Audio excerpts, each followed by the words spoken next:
Michigan had some big storms roll through last night. We had a decent sized tornado about 15 minutes west of us. Luckily, it did not hit us, but we have sustained a little bit of damage, especially in the garden.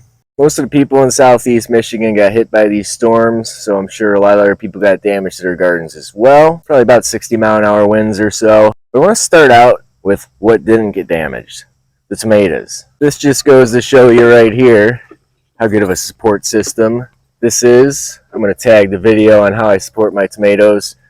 These guys are about 12 feet tall right now and still standing strong. Lost one of the bird houses. Luckily no birds in there. Well, let's start out with some may consider the saddest part of this story. My mature audience plant is leaning on its side right now. The mature audience plant was pushing 8 feet tall and 4 feet wide. I don't know if there's going to be any fixing this mature audience plant. We're going to give it a shot. If you look in here, it did not crack at the base. What I'm thinking here is we probably just lost the taproot in there. So these side roots are probably intact. I can push this thing up, stand it back up. It might be all right. Robert, I can't move the plant right now.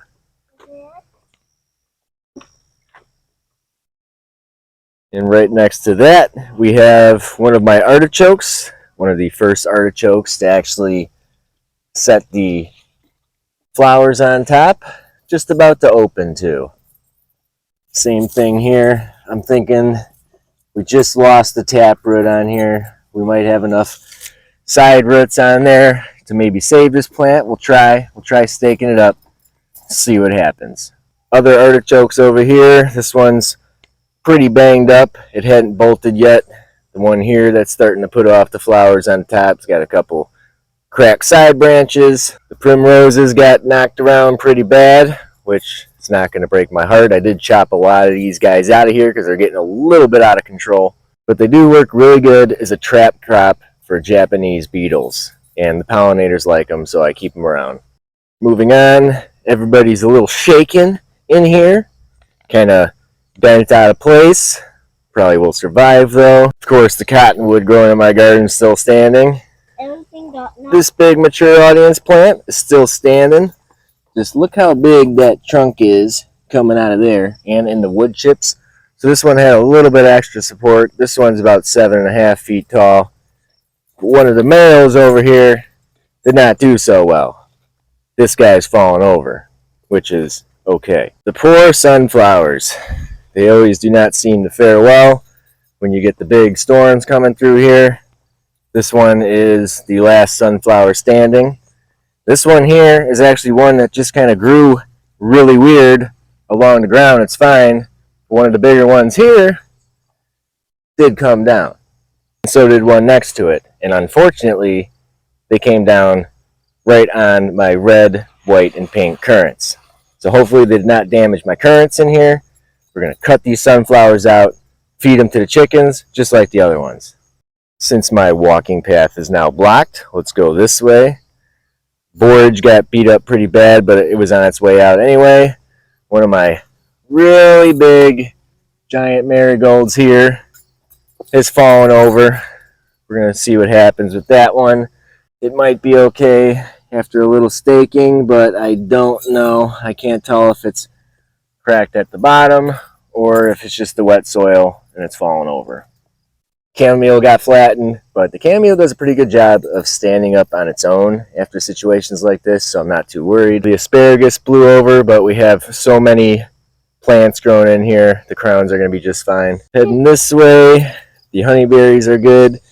This broccoli is toppled over, not too worried about that. Another male mature audience plant falling over here. One of my black sunflowers down here on the ground cherries. Pretty much everything inside here has been taken out. Here's something really weird I noticed with the mature audience plant right here. It really wasn't getting too many bees before the storm, but now that it's blown over and starting to die a little bit, there's a lot of bees on it. I don't know if it's coincidence or not, but the bees seem to not care too much. They're all over everything today. I've seen more bees in my garden after the storm than I've seen all season. You can tell which way the wind was blowing by the raspberries here, but they're doing okay. So at this point, the idea is to go through here and take out anything that can't be saved and put it into the chicken composting system. We're going to go around, try to stake some stuff up, see if it can be saved. If it dies, it will also go to the chicken composting system, but it's worth a shot.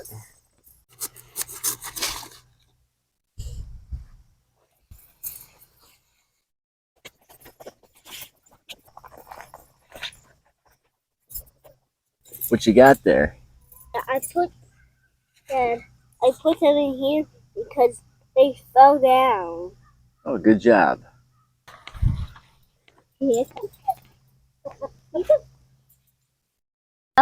They are all coming for it because they smell the smell of it, Dad.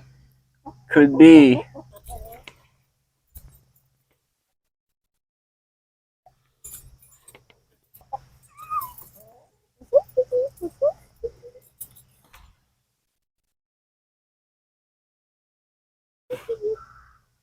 In a couple days, these sunflowers will be no more once the chickens take care of them. The mature audience plant is staked up, standing pretty straight right now, as is the artichoke behind it. So we'll see what happens. We'll see if these plants live or if they die. Luckily, my currants all made it. Now, when it comes to stuff like this marigold here and some of these sunflowers that are knocked over, I'm not going to bother with those. And the reason is it's late in the season. Them being in an angle like that isn't going to kill them. They're just going to kind of look weird in the garden, which doesn't bother me. Pollinators will continue to feed on these plants even though they're knocked over. In the end, only the strong survive. This into perspective, this is not bad at all.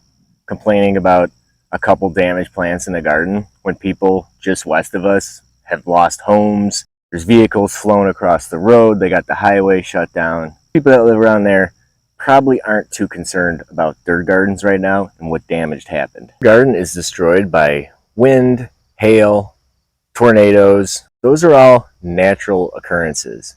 So if you're growing permaculture, you got to try to find a way to embrace stuff like this. When the forest loses its canopy, the undergrowth gets to flourish. And in the end, I can't complain because 99% of my garden is still intact. This is the weekend I was going to do a video on the benefits of the mature audience plant in the garden. I think I'm still going to do it. We're going to see if I can upload the videos. I don't have internet because we're going to be out of power for the next couple days. But you're not going to want to miss that. Like, even if you don't use this plant, I actually don't use this plant for anything except for to grow it. Growing this in my vegetable garden has really helped out. So I want to show you guys how great this plant really is. I actually lost some subs last time I talked about this, but I want you guys to keep an open mind, not think of this as something that you have to smoke, and think of it more as a companion plant. It's in my garden, that's what it is. Everything has a purpose, even storms and tornadoes. Adapt and overcome and let nature lead the way. Thanks for watching.